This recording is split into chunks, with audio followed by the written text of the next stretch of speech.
तो दोस्तों आज मई की 2 तारीख है और आज का जो ये वीडियो है ये मेरे गुलमोहर के पौधे पर है, गुलमोहर ट्री। तो कुछ एक कमेंट्स आए थे लगभग एक एक 10 दिन पहले कह लीजिए। कुछ एक कमेंट्स आए थे कि आपका जो एक मैच्योर प्लांट था, गुलमोहर का पौधा था, वो कहाँ पर गया, क्या वो सर्वाइव किया नहीं किया, क्या उसकी कंडीशन है, वो शेयर कीजिएगा।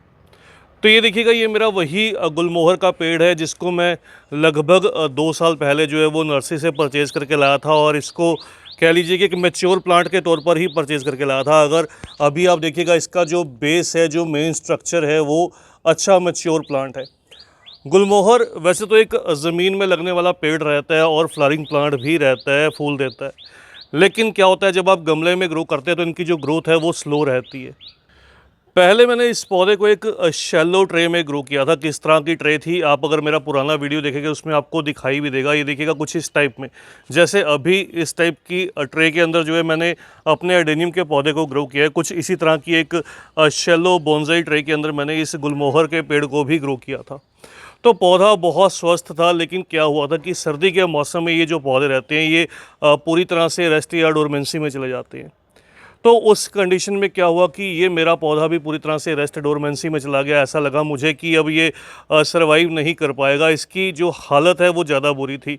इसकी एक भी पत्ती जो लीफ है वो नहीं बची थी और कुछ ऊपर से जो ब्रांचेस हैं वो ड्राई भी हो गई थी। ये देखिएगा, यहाँ से मैंने कुछ ब्रांचेस जो हैं वो कट कर दी, ये बिल्कुल ड्राई सी हो गई थी।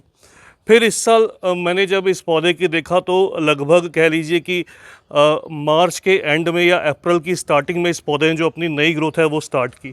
तो उस समय पर मुझे थोड़ा सा होप हुआ कि हाँ, अब ये पौधा जो है वो ग्रो करने लगेगा। तो ये देखिएगा, यहाँ से इसका जो नया नया फुटाव है वो आपको दिखाई भी देगा। इस तरह से कुछ इसमें नई जो ग्रोथ है वो दिखाई देने लगी। तो फिर मैंने इस पौधे को उस शैलो ट्रे में से निकाल कर इस छोटे से गमले में जो है वो रिपोर्ट कर दिया। गमले के साइज़ की बात करूँ तो इस गमले का केवल जो साइज़ है वो लगभग कह लीजिए कि 6 इंच का। और ऊपर की साइड में जो जो ब्रांचेस ड्राई थी वो मैंने कट कर दी। उसके बाद अभी देखिए, अगर आप अभी नोटिस कीजिएगा, ये देखिएगा इसमें जो चारों तरफ से जो ग्रोथ है वो बहुत अच्छे से डेवलप हो चुकी है। लेकिन एक्चुअल में क्या है, मैं इस पौधे की जो हाइट है वो थोड़ी छोटी चाहता हूँ। ये लंबी सी हाइट में जाने लगा है। मैं चाहता हूँ कि इसकी जो हाइट है यहाँ पर कंट्रोल रहे।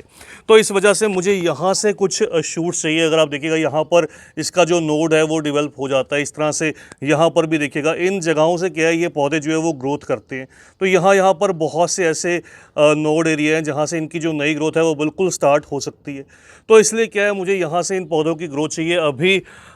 अभी तो खैर शायद मैं ना करूं क्योंकि अभी गर्मी जो है वो बढ़ जाएगी। लेकिन अभी कहूँ तो कुछ दिन से हमारे यहाँ पर मौसम बहुत अच्छा है, गर्मी बहुत ज़्यादा नहीं है। आज भी थोड़ा सा जो बरसात का मौसम है वो बना हुआ है।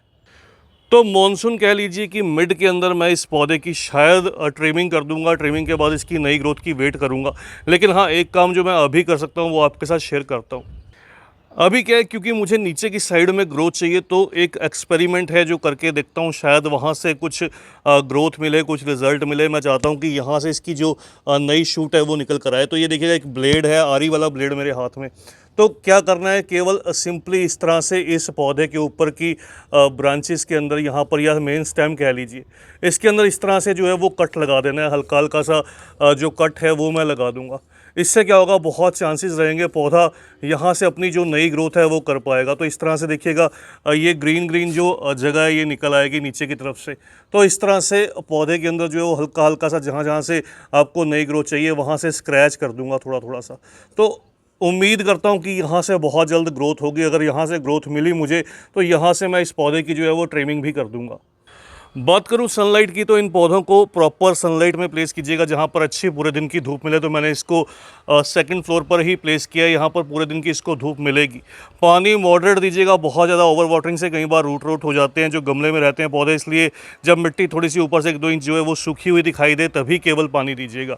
खाद या फर्टिलाइज़र, इन पौधों को कोई भी रिक्वायरमेंट नहीं रहती। बिना खाद फर्टिलाइज़र के ये पौधे चलते रहते हैं। जब भी आप मिट्टी तैयार करते हैं उसके अंदर लगभग एक तीसरा हिस्सा जो कंपोस्ट का है, जो खाद का है, केवल वो ऐड कीजिएगा। बात करूं फूलों की, अब स्पेशली इसको जो है वो या तो बोनसाई के लिए गमले में डेवलप किया जाता है या तो फ्लावरिंग के लिए। अब फूलों की बात की जाए तो फूल अभी तक मेरे इस पौधे में नहीं आए और मैंने कोई स्पेशल ऐसा भी नहीं किया कुछ कि जिससे कि इसके फूल जो है वो आने लगे। तो नेचुरली मैं वेट कर रहा हूँ कि इस पौधे में जो फूल हैं वो खिलने लगे। तो वो मैं आपके साथ जब भी खिलेंगे तो वो शेयर ज़रूर करूँगा। लेकिन जब भी आप गमलों में इस तरह से पौधे ग्रो करते हैं, खासतौर पर ये पेड़ वाली वैरायटी, तो थोड़ा सा लेट रहता है। इसमें जो फ्लावरिंग है वो थोड़ी सी देरी से स्टार्ट होती है। अभी अगर बात करूँ इस प्लांट की जो एज है वो कह सकता हूँ कि 5 साल के लगभग तो होगी।